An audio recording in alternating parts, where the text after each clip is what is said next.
Carlos y le estaré hablando sobre la hidrostática.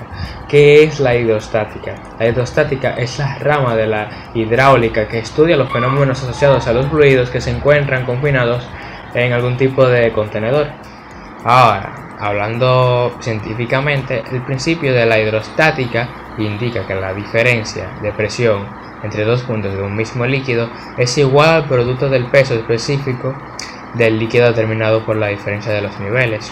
En la física termodinámica, la presión hidrostática es aquella que el mismo fluido en reposo ejerce sobre su peso. Por eso, el estado sólido, líquido y gaseoso se comportan bajo las mismas leyes, pero los fluidos tienen la capacidad especial de cambiar de forma aumentando su volumen y no su masa. De esta forma, la hidrostática se mide a través de la densidad, gravedad y profundidad del fluido. Gracias. Muy buenos días, mi nombre es Angel. Continuando con lo que estaba comentando mi compañero Carlos, que estaba hablando acerca de la presión hidroestática. Hablaba de que la presión hidroestática es en sí la presión que hace un objeto cuando está sumergido en cualquier líquido. Esto varía ya que contiene lo que sería la densidad, el volumen, la altura y la profundidad del objeto en cuestión. La hidroestática, como objeto de estudio, estudia lo que serían los líquidos que se encuentran en reposo, y dichos líquidos vienen siendo parte de la mecánica de los fluidos. Aquí entra un concepto más complicado que viene siendo el principio básico de la presión hidroestática, que fue publicado por Simon Sterling, que va a estar hablando un compañero mío más adelante, el cual hablaba de que para determinar la presión hidroestática de un objeto se basa en sí lo que sería la profundidad, la densidad y el volumen en el cual está ese objeto en cuestión. En otras palabras, para poder encontrar lo que sería la presión hidroestática, todo depende de la altura que tenga el mismo fluido y la presión que tenga de un punto A un punto B. Ahora se va a estar reproduciendo un pequeño video de un experimento acerca de dicha presión hidroestática.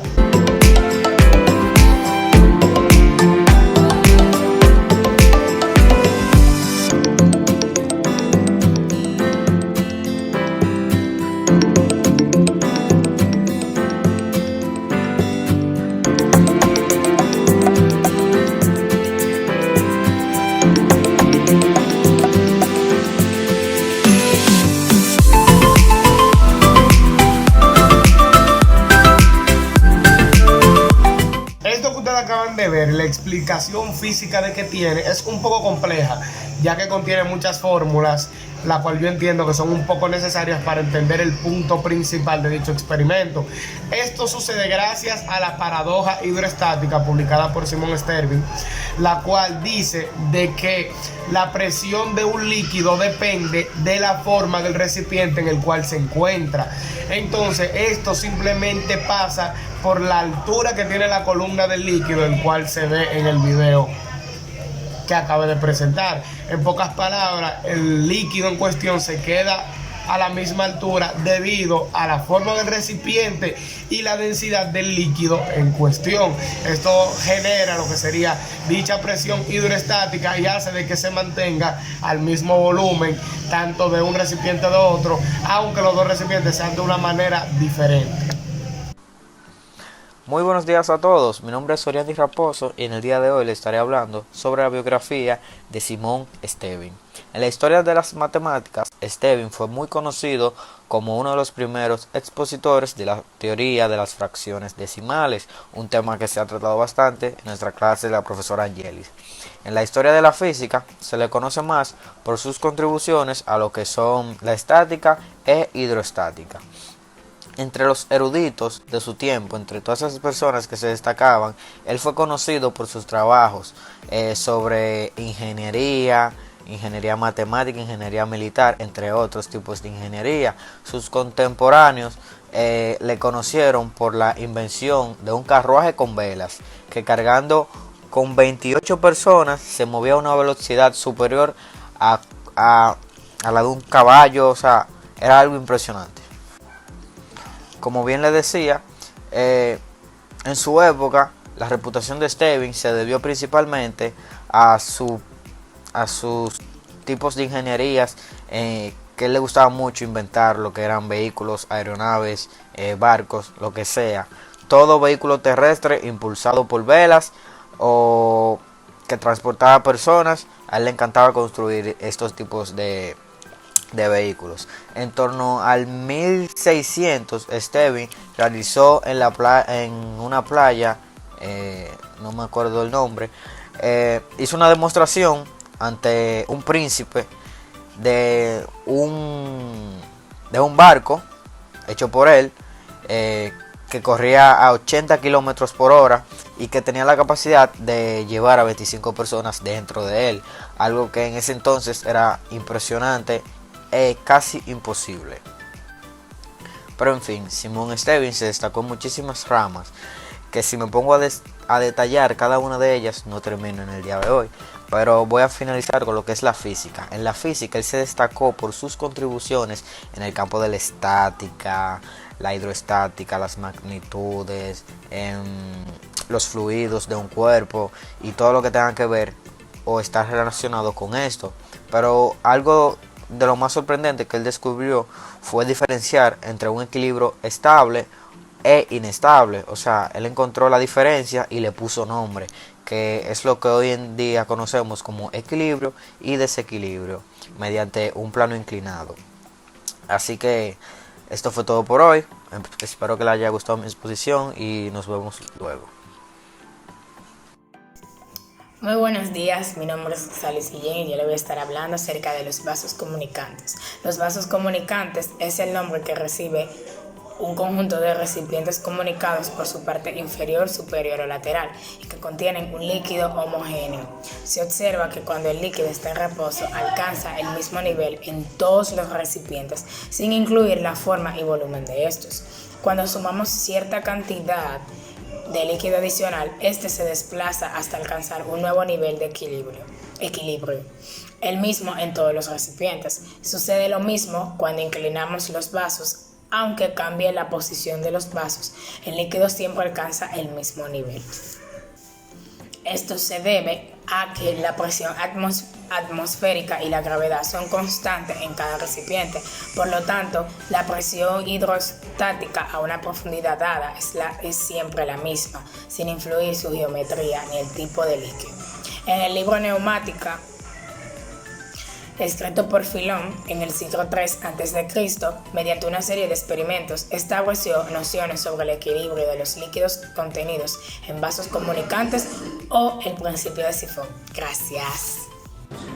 ¿Quién descubrió la ley de los vasos comunicantes? Este hombre fue Galileo Galilei. Él nació el 15 de febrero del año 1564 y murió el 8 de enero de 1642. Este hombre fue un astrónomo y ingeniero, filósofo, matemático y físico italiano. Él está relacionado estrechamente con la revolución científica. Eminentemente hombre del Renacimiento, que él mostró interés por las ciencias y también por las artes, como la música, la pintura y la literatura.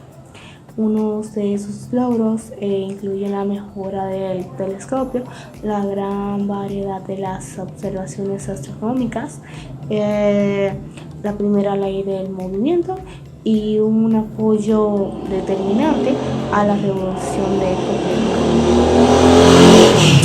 Él también es considerado como el padre de la astronomía moderna, el padre de la física moderna y el padre de la ciencia, que definen a la teoría de los vasos comunicantes.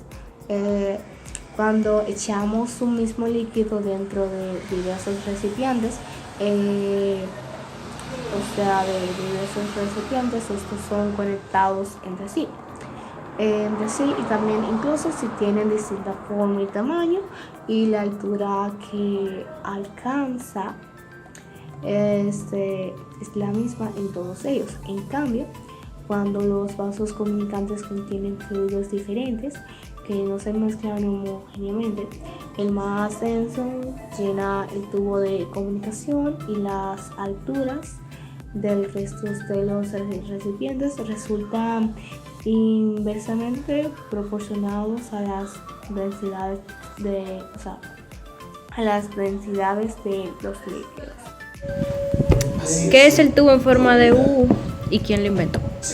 El tubo en forma de U, o también conocido como manómetro, este es un tubo transparente que tiene dos orificios en sus extremos, por lo cual las personas o los científicos pueden echar los líquidos. Este tiene como finalidad saber la densidad de cada uno de los líquidos que se le haya echado, como por ejemplo agua, aceite, etc.